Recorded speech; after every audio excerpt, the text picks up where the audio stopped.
ఛ! అటు చూడవే.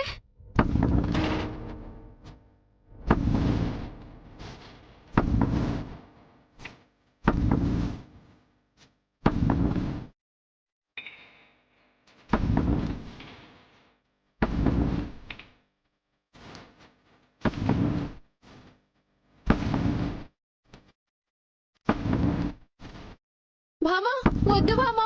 భామా, వినవే, నా మాట వినవే. భామా, ఇంతకు ముందు వరకు కదలకుండా ఉన్న కుర్చీ ఇప్పుడు కదులుతుందంటే దాని అర్థం ఏంటి? ఇక్కడేదో పారానార్మల్ యాక్టివిటీ ఉందనేగా. కుర్చీలు మోగాయి, గడియారం తిరిగింది, రేడియోలు మోగాయి అంటే నమ్మటానికి ఇవేమీ పాత రోజులు కాదు. 2023లో ఉన్నాం. ఆ కుర్చీ కదిలితే దయ్యం ఉన్నట్టేనా? ఏది నిజంగా దయ్యం ఉంటే సినిమాల్లో చూపించినట్టుగా ఆ గడియారంలో ఉన్న ముళ్ళు దానంతట అవి తిరగమని చెప్పు.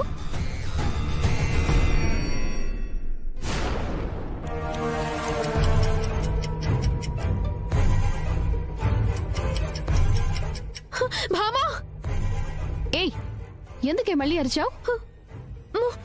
ముళ్ళు దానంతట అదే తిరుగుతుంది. ఏయ్, నీకేమైనా పిచ్చా? చూడు, అక్కడ ఏ ముళ్ళు తిరగడం లేదు. లేదే, నా కళ్ళారా చూసానే, అక్కడ ఇందాక ముళ్ళు తిరిగిందే.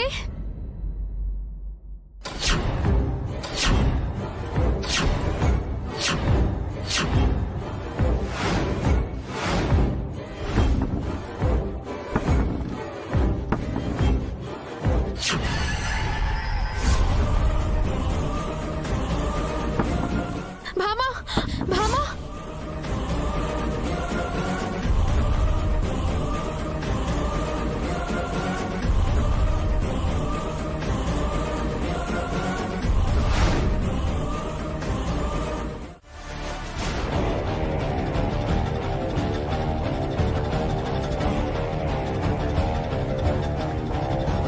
ఇవ్వండి భార్య గారు, 10 లక్షలు. ఆవిడ మొహాన్న కొట్టండి.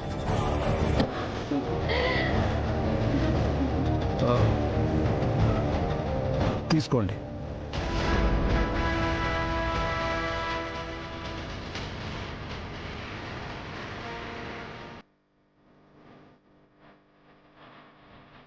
ఆ, 10 లక్షలు.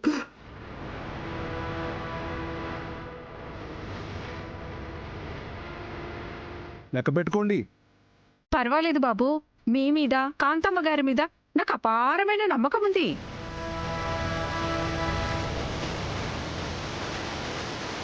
వస్తాను బాబు, వస్తాను తల్లి. ఇంకా సేపట్లో సూర్యుని కలుస్తాను. 10 లక్షలు 10,000 దాని మొహాన కొట్టి మిగతా డబ్బు తెచ్చుకుంటాను. రండి, టిఫిన్ తిందాం. పదరా.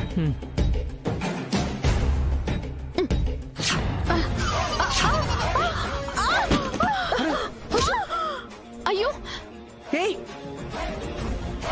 అయ్యో,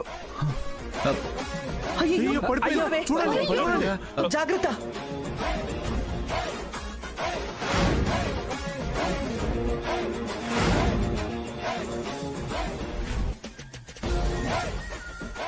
అయ్యో,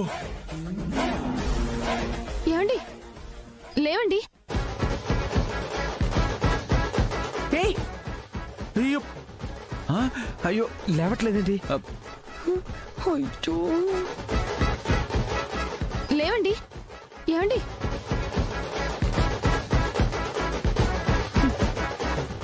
చెప్తా నీ సంగతి. ఏయ్, ఏమైంది దానికి? ఎవరు కంగారు పడకండి, తనకేం కాకుండా నేను చూసుకుంటాను. బిల్లమ్మాయి, వెళ్ళి నా బ్యాగ్ తీసుకునిరా.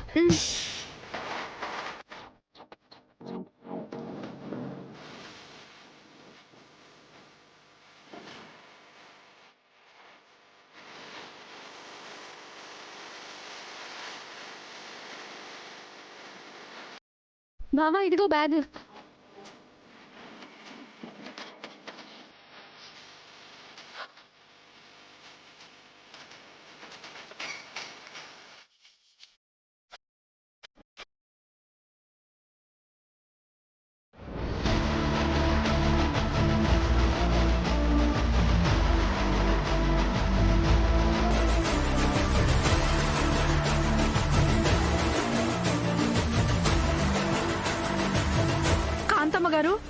మీ పార్టీకి వీరాభిమానినండి. 10 లక్షల రూపాయలు మీ పార్టీకి ఫండ్ గా ఇద్దామనుకుంటున్నాను.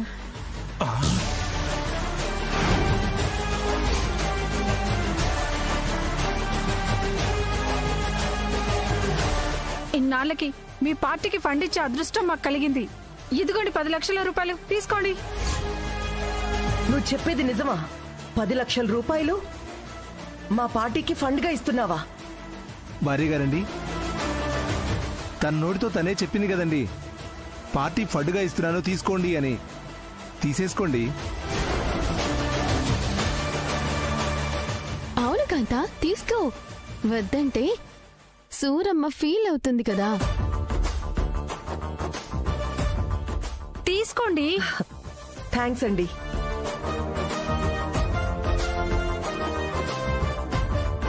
మా పార్టీ మీద మీకున్న ప్రేమకి అభిమానానికి హ్యాట్స్ ఆఫ్. నాకు ఇంజెక్షన్ చేయమా? డబ్బులు తిరిగి ఇచ్చేసాగా. నేను నీకు ఏ ఇంజెక్షన్ చేయలేదు, ఊరికే చెప్తా. థ్యాంక్స్ అమ్మా. దండం.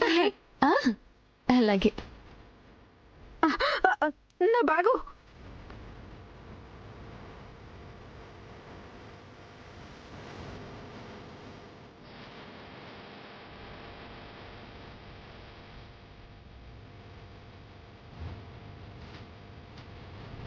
ఇదేంట్రా, నా 10 లక్షల రూపాయలు పోయాయి అనుకున్నా. హ, ఈ రూపంలో తిరిగొస్తాయని నేను అనుకోలేదు.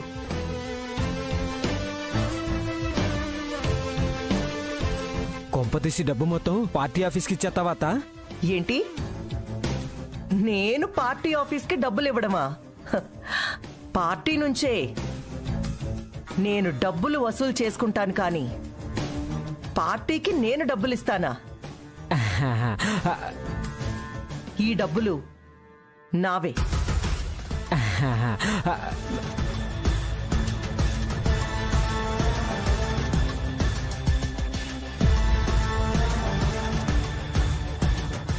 టిఫిన్లు చల్లారిపోతున్నాయి, పాదండ్రా.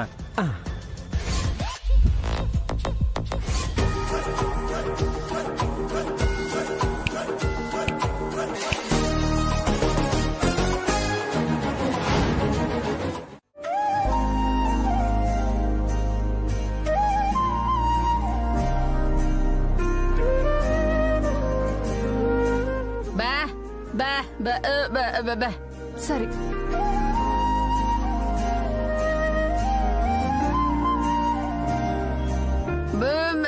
అలాగే.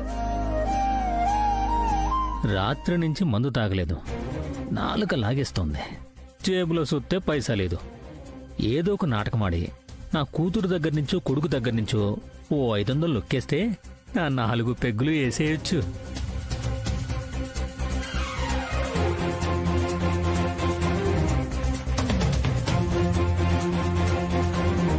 అక్క, అక్క, ఇదిగో జున్ను పాలు. దూడకి వదలగా 5 లీటర్లు మిగిలాయి.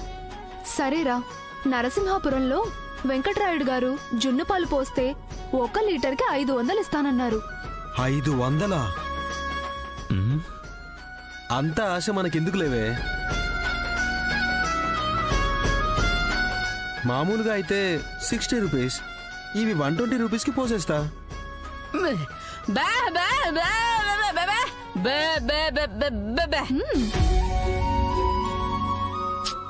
తప్పు నానమ్మా. తప్పేట్రా తప్పు? మనం ముష్టి అడుగుతున్నావా ఏంటి? అతనే కదా ఇస్తాడు. వెళ్ళి పోసురా పో. సరేలే, మరీ 500 వద్దులే.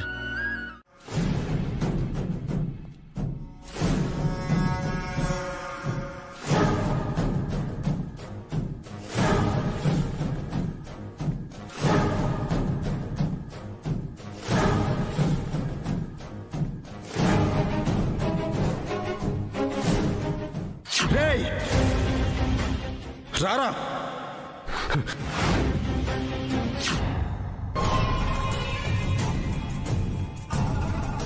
ఆ మాధవ్ గాడికి ఎంత పొగర్రా. నేను పెద్ద కొడుకుని, ఊరికే సింహం లాంటోణ్ణి, నా మీదకే కాలు దువ్వుతాడా? నన్ను కొట్టడానికే ముందుకొస్తాడా? వాణ్ణి వదిలిపెట్టనురా. వాణ్ణి వదిలిపెట్టను. ఖచ్చితంగా ఏసి పాండుకుతా.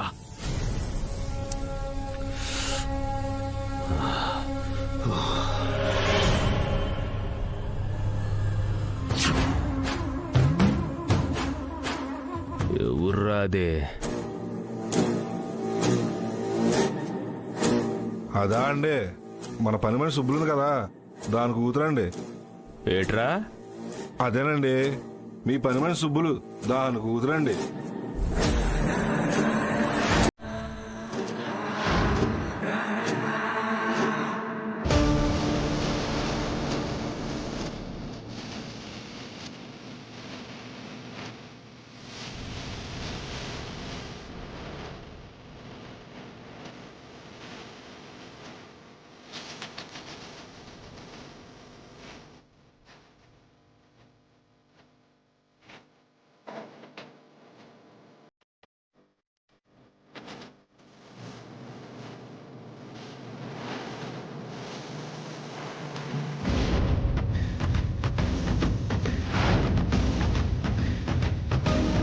ఈ వెత వేషాలే మానుకోమని చెప్పాను.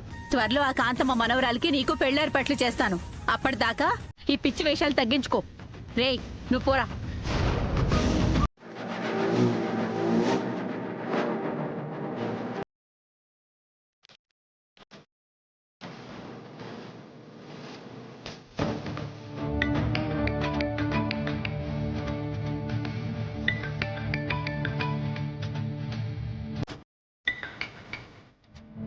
హలో రుద్రమ్మ గారు, ఏంటి విశేషం? ఇంత పొద్దున్నే ఫోన్ చేశారు? మా కోడలి పిల్ల ఎలా ఉందో తెలుసుకుందామని. మీ నోటి వెంట నా మనవరాల్ని కోడలి పిల్ల అని పిలుస్తుంటే ఎంతో ఆనందంగా ఉందండి. ఇంతకీ మా కోడలి పిల్ల ఎలా ఉందండి? దానికే మా ఇంటి మహాలక్ష్మిలా ఉంది. కరెక్టే. మీ ఇంటి మహాలక్ష్మి మా ఇంట్లో అడుగు పెట్టే రోజు కోసమే మేము ఎదురు చూస్తున్నాం. మేం కూడా మీ వారసుడు అల్లుడుగా మా ఇంట్లో ఎప్పుడు అడుగు పెడతాడా అని ఎదురు చూస్తున్నాం. కాంతా, ఎవరితో మాట్లాడుతున్నావు? అదిగో మాటల్లోనే వచ్చేసింది. ఇంకెవరితో మాట్లాడతాను? రుద్రమ్మ గారితో. అనుకున్నా ఆవిడతోనే మాట్లాడుతున్నావు అని. ఇదిగో ఒకసారి హాయ్ చెప్పు, తీసుకో. సారీ కాంతమ్మ గారు, ఆ మాధవ్ గాడు 10 మంది చూస్తుండగా మిమ్మల్ని పట్టుకుని అవమానిస్తాడని అస్సలు అనుకోలేదు. ఏమన్నారండి? ఎవరు? ఓ, మా కోడలి పిల్ల. ఏమీ లేదమ్మా, రాజకీయాలన్నాక 1,00,000 సమస్యలుంటాయి. అవన్నీ నువ్వేం పట్టించుకోకు. లేదు, మా కాంతని ఎవరో అవమానించారు. వాళ్ళెవరో నాకు చెప్పండి.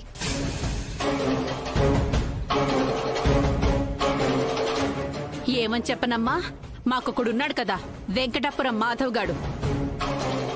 వాడికి అవకాశం దొరికితే చాలు నన్ను మీ నానమ్మని అవమానించటమే పనిగా పెట్టుకున్నాడు. ఊరి జనాలందరి ముందు మమ్మల్ని వెర్రివాళ్లం చేస్తే వచ్చే ఎన్నికల్లో వాళ్ళ ఊరి అభ్యర్థే ఎమ్మెల్యే అవుతాడన్న ఉద్దేశంతో ఇవన్నీ చేస్తున్నాడు. మా కాంతని ఊరి జనం ముందు అవమానిస్తాడా? మా కాంత జోలికొస్తే ఎంత గొప్పోడైనా సరే, ఆఖరికి ఆ దేవుడైనా సరే వదిలిపెట్టను. అతను చేసిన అవమానానికి 10 ఇంతలు తిరిగి ఇవ్వకపోతే నా పేరు సత్యభామే కాదు. శభాష్, కాంతమ్మ మనవరాలివి అనిపించుకున్నావు. ఇదిగో అమ్మా, మా వాడు మాట్లాడతాడంట, మాట్లాడు. కాంతా, నీకే. నానమ్మ, జున్ను పాలల్లో ఎక్కువ నీళ్లు కలిపితే అవి గడ్డ కట్టుకోవని అందరికీ తెలుసు.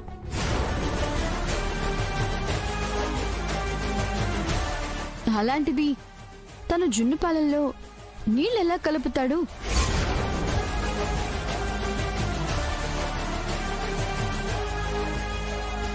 అంటే నువ్వు కూడా మమ్మల్ని అనుమానిస్తున్నావా? నువ్వు మా మనిషివా వాడి మనిషివా? న్యాయం మనిషిని. మర్యాదగా అతని డబ్బులు అతనికి ఇచ్చేసేయండి, లేదంటే ఈ ఇంటి పరువు పోతుంది.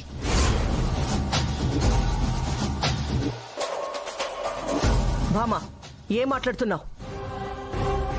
వాడు నీళ్ల పాలు పోసి మనల్ని మోసం చేస్తే వాడిని ప్రశ్నించకుండా వాడికి డబ్బిచ్చి పంపించాలా? కాంతా, నువ్వు నన్ను నమ్ముతావు కదా?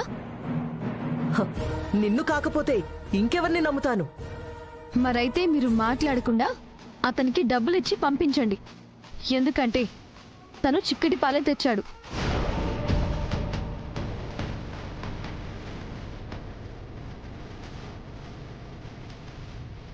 ఏం మాట్లాడుతున్నావు? అంటే మేము తప్పుడు వాళ్ళమా? నాన్నమ్మ, నిజాలు నాతో చెప్పించకండి. పోయేది మన పరువే. ఏం మాట్లాడుతున్నావు? మన పరువేం పోతుంది? ఇలారా, ఒకసారి లరా.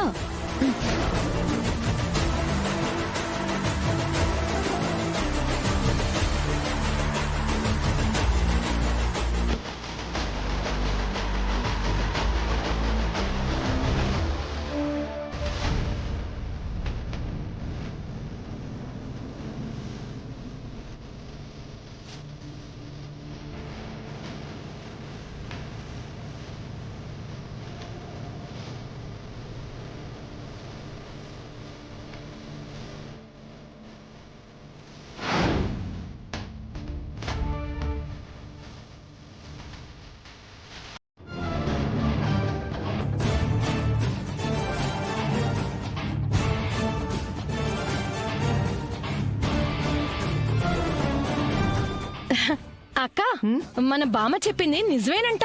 అవి నీళ్ల పాలు కాదంట, చిక్కటి పాలంట. మేమే అనవసరంగా పొరపాటు పడ్డాం.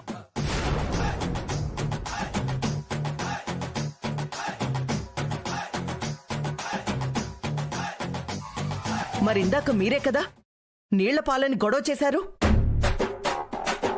అనవసరంగా టైం మొత్తం వేస్ట్ చేశారు. తెల్లనివన్నీ పాలని, నల్లనివన్నీ నీళ్ళ. చలాపు. ఇప్పుడేంటి ఇవన్నీ చిక్కటి పాలే అంటావు? అవును వదిన గారు, నేను వేలు పెట్టినా మునగలేనంత చిక్కగా ఉన్నాయి. సర్లే, ఇతనికి డబ్బులిచ్చి పంపించేయండి. నేనిస్తాను భార్య గారు. బాబు, లీటర్ ఎంత? 120 రూపాయలండి. అదేంటి నాయనా, బయట 300కు పైగా ఉంటుంది కదా. బయట సంగతి నాకు అనవసరం సార్. నాకు అత్యాశ లేదు, దురాశ లేదు. నా కష్టానికి తగ్గ ప్రతిఫలం వస్తే చాలు. నా రేటు 120 రూపాయలు. అది ఇవ్వండి చాలు.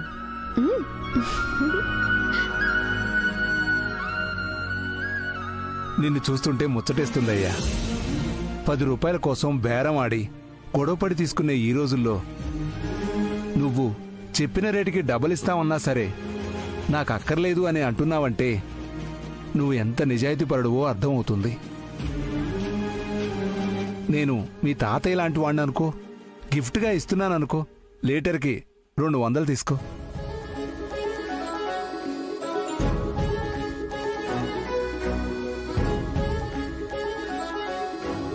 తాతయ్య అని మీరే అన్నారు కదా. తాతయ్య దగ్గర డబ్బులు తీసుకుంటే నేను మనవాణ్ణి ఎలా అవుతాను? నాకివ్వాల్సింది ఇవ్వండి చాలు. మిగతాది మీ మనవడు మీకు గిఫ్ట్గా ఇచ్చాడు అనుకోండి.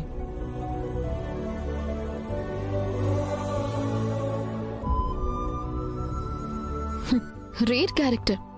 ఇలాంటి క్యారెక్టర్స్ చాలా రేర్గా ఉంటారు. Very great. అతనితో సోదేంటండి, పంపించండి. ఇస్తున్నాను భార్య గారు. తీసుకో బాబు, తీసుకో. థ్యాంక్స్ అండి.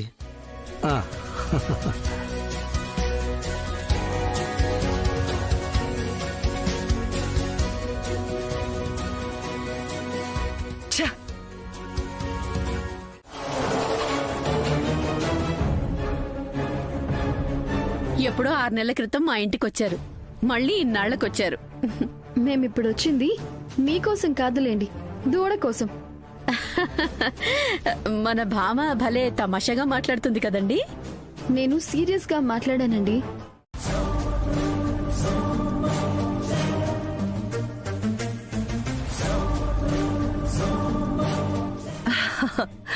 మా బామ్మ ఎప్పుడు ఇంతేనండి, జోకులేస్తూ ఉంటుంది సరదాగా.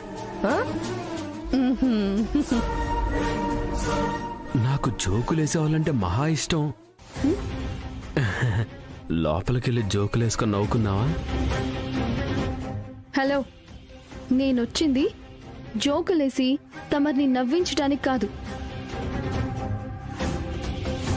మీ పశువుకి ట్రీట్మెంట్ చేయటానికి. అవునవును కదూ, అమ్మాయిని తీసుకెళ్లి ఆ దూడని చూపించరా. ఈ లోపు నేను కాంతమ్మ గారు ఎలక్షన్స్ గురించి డిస్కస్ చేసుకుంటాం. అలాగే అమ్మా. రా సత్య, దూడని చూపిస్తా.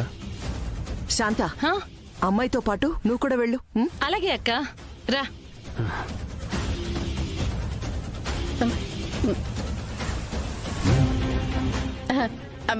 శాంతమ్మ గారు, మీరొస్తారని 2 రకాల స్వీట్లు, 4 రకాల హాట్లు చేయించాను. వాటిలో మీకేం కావాలో చెప్తే తీసుకెళ్లడానికి ఏర్పాటు చేస్తాను. అలాగేనండి, స్వీట్లు హాట్లు తెప్పించండి. మీరు వెళ్ళండి. అది కాదు శాంత, బామ్మతో పాటు నువ్వు కూడా వెళ్ళు. అక్క, బామ్మ గురించి నువ్వెందుకు భయపడ్డావు? పక్కనే కాట్రాజు ఉన్నాడు కదా.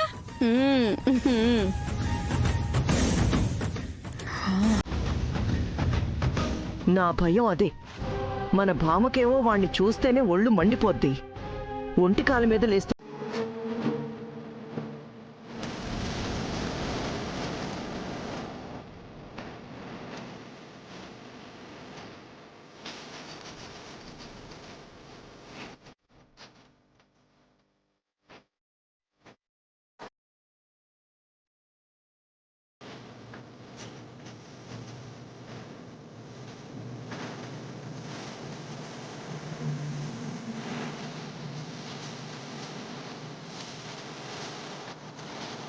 దానికి ఫీవర్ అని ఎవరు చెప్పారు?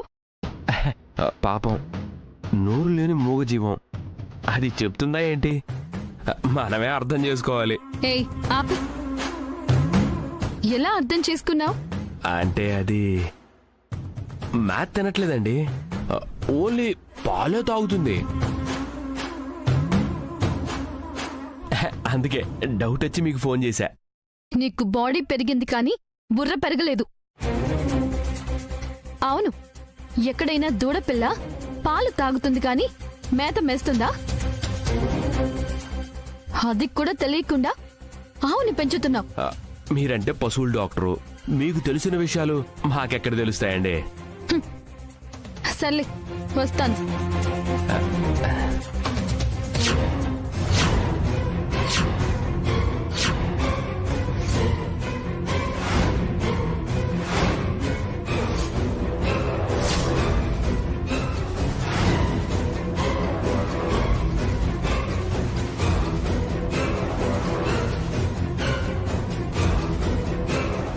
మీరు స్నానానికి ఏ సబ్బు వాడతారండి? ఇంత గ్లామర్గా ఉన్నారు. చెప్తే మీరు కూడా అదే సబ్బు వాడతారా? అదే అదే అదే వాడేస్తానండి. తేడా నువ్వే కదా లైన్లో పెట్టమన్నావు, అందుకే చేయి పట్టుకున్నాను. పనికి మళ్ళీ వెదవా, చేయి పట్టుకోవడం ఏంట్రా? నువ్వే చెప్పావు కదమ్మా, అయినా చేయి పట్టుకోకుండా ఎవరి లైన్లోకి వస్తారు? నేను చేయి పట్టుకున్నానని ముఖం మీద ఉమ్మేసెళ్ళింది. మొహం మీద ఉమ్మేసిందా? అవును. ఊళ్ళో ఎంతమంది అమ్మాయిలు చేయి పట్టుకోలేదు, ఎంతమంది నా లైన్లో పడలేదు. దానికి చేయి పట్టించుకోవడం కొత్త ఏమో కానీ చేతులు పట్టుకోవడం నాకేమన్నా కొత్త ఏంటి? పనికి మళ్ళీ వెదవా, అందుకాదు ఆ అమ్మాయి నీ మొహాన్ని ఉమ్మేసింది. ఇంకోసారి ఊళ్ళో ఆడవాళ్ళ జోలికెళ్ళావో చంపేస్తానేమనుకున్నావో. తొందరలోనే మీకు పెళ్లి చేస్తాను, అప్పటిదాకా కాస్త పద్ధతిగా ఉండిచావు. ఏయ్, పొలం దాకా వెళదాం. అలాగే అమ్మా.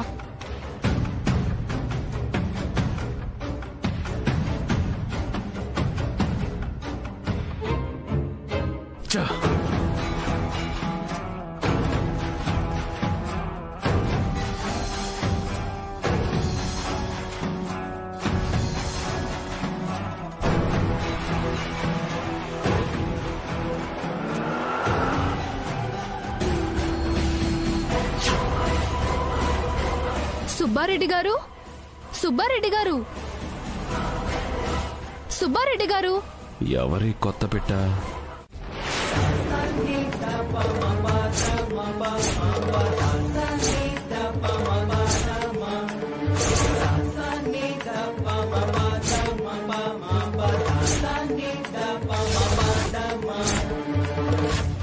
ఏయ్, తలుపేసావేంటి? నా ఇంటి తలుపులు నేనేక ఆ సుబ్బారెడ్డి గారు వచ్చేస్తాడా?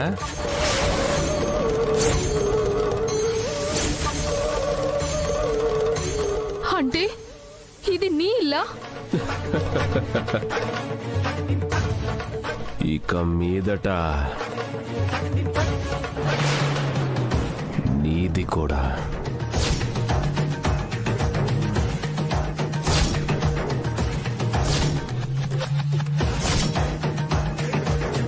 ఏయ్, మర్యాదగా చేతి తీ, చేతి తీరా. ఏంటే చెయ్యి తీసేది? బయట వర్షం పడుతుంది, వాతావరణం చల్లగా ఉంది, నా ఒళ్ళంతా వేడిగా ఉంది. నువ్వు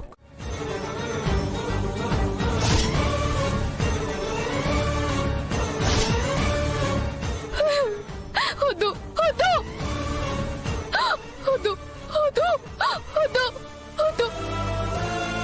ఏయ్ భామా! సత్య, సత్య, అక్క, వద్దు. భామా!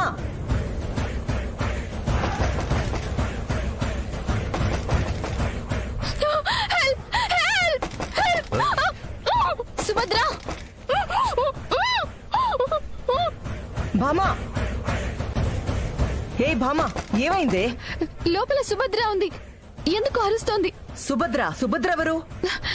ఎవరైతే ఏంటి, ముందు తలుపు తీయమను. సుభద్ర! సుభద్ర! సుభద్ర! సుభద్ర! సుభద్ర! సుభద్ర!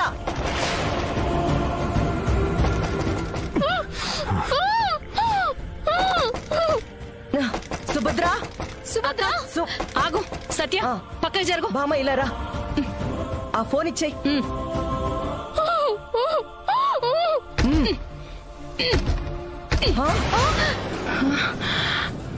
పద.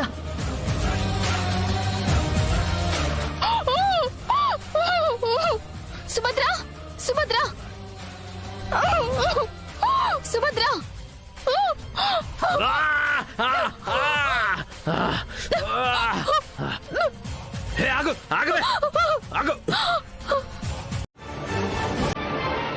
నిన్ను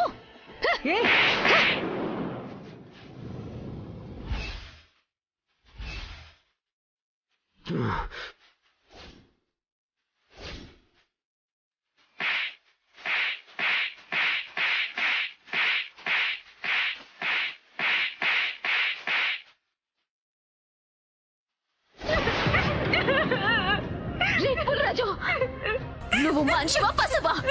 నా సెల్లు లాంటి లత జీవితాన్ని నాశనం చేస్తావా? నిన్ను వదలను రా, ఇక్కడ ముక్కలు ముక్కలుగా నరికెత్తాను.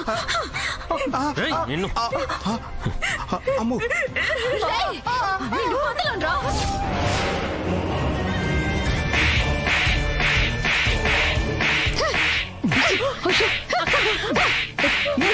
భామా!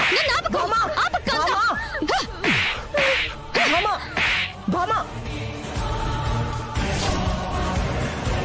రే, కనపడ్డ ప్రతి ఆడదాన్ని కామంతో చూసే నీలాంటి కీచకులకి దెబ్బలతో సరిపెడితే మహాపాపం రా.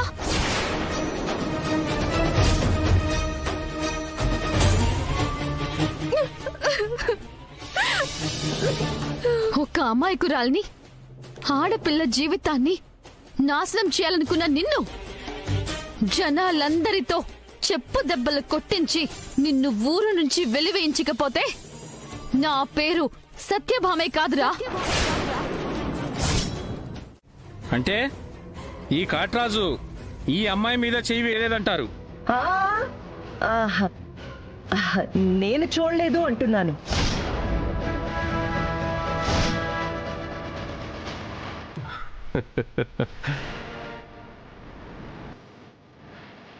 సరే సరే, ఈ సుభద్ర మీద కాట్రాజు చేయి వేశాడనడానికి మరొక సాక్ష్యం ఏమైనా ఉందా? మా చిన్న నాన్నమ్మ కూడా అక్కడే ఉంది. కావాలంటే ఆవిడ్ని అడగండి.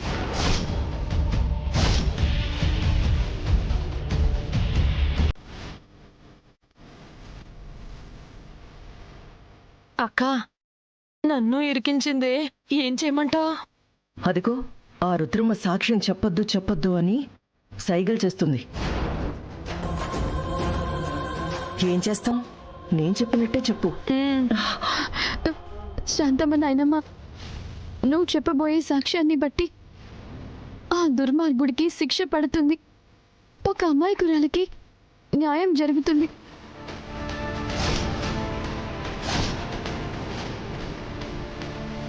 చెప్పు నాన్నమ్మ, నువ్వైనా నిజం చెప్పు. చెప్పడానికేముంది? నేనేమన్నా రుద్రం ఇంటికి వచ్చానా? మీరందరూ లోపలికి వెళ్ళగానే నేను కార్ దగ్గరికి వెళ్ళిపోయాను కదా. నానమ్మా,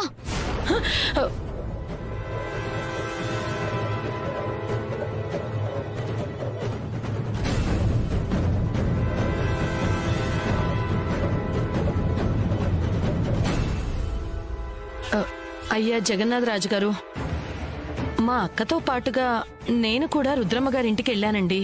కాకపోతే వీళ్ళిద్దరూ లోపలికెళ్లారు, నేను మాత్రం కారులోనే ఉండిపోయానండి. అది జరిగిన విషయం.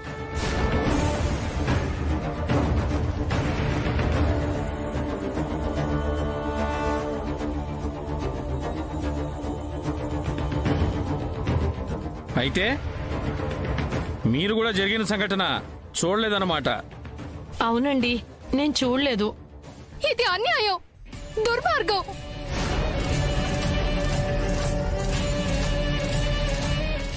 సాటి ఆడవాళ్ళయుండి ఒక ఆడపిల్లకి అన్యాయం జరుగుతుంటే కనీసం సాక్ష్యం చెప్పడానికి కూడా మీకు మనసు రావట్లేదా?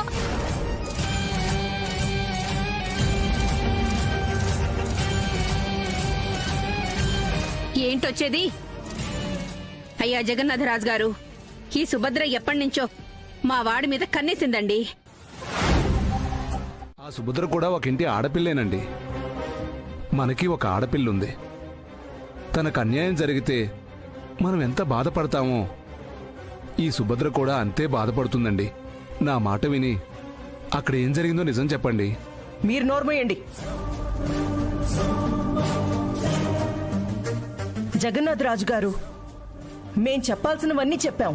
ఆ తర్వాత ఏ నిర్ణయం తీసుకుంటారో మీ ఇష్టమండి. భామా, పద రా. ఆగు కాంత, ఆగు కాంత. ఈ ఊరి జనాల సాక్షిగా, ఈ నింగి నేల సాక్షిగా నా మీద ఒట్టు పెట్టి చెప్పు, ఆ కాట్రాజు సుభద్రతో అసభ్యంగా ప్రవర్తించాడా లేదా?